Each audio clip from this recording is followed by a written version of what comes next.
ito nakabili na tayo ng yero para sa maayos yung bubong ni Jerome. Ayan, makapal yan.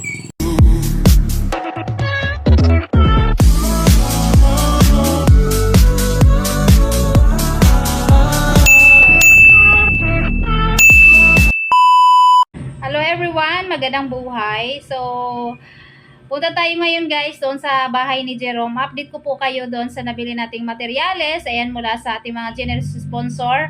So, para nga doon sa pagpaayos ng bubong ni Jerome Motovlog kasi nga babagsak na. So, tignan natin. Kasi nung nakaraan pa natin to nabili, nung pagkakuha ng pera ay binili ko rin po kaagad. Para wala nang intindihin. So, puntahan natin kasi nandoon sa bahay niya nakalagay yung materyales. So, ito na guys yung nabili nating materyales para sa pagpapaayos ng bubong ni Jerome Motovlog.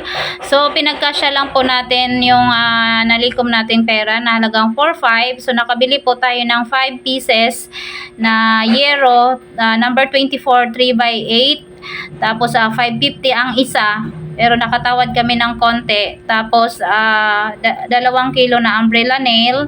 And then, 5 pieces din na Coco Lumber kasi sira na rin yung mga pamakuan.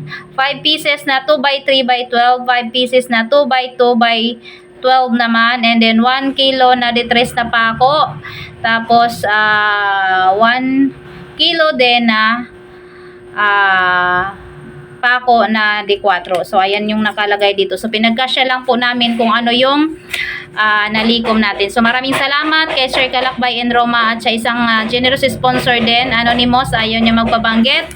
So, ito po yung update lang po natin at hindi pa na ikabit kasi nag-iipon pa din si Jerome na sana madagdagan at pambayad din doon sa karpentero kasi sabi namin ibili na lang lahat ng materialis yung nakuha namin sa sponsor. So, update ko po kayo kapag maayos na ito at maikabit na po. So, maraming salamat sa panonood and thank you din sa ating generous sponsor once again. So, thank you guys. Bye-bye. Update soon.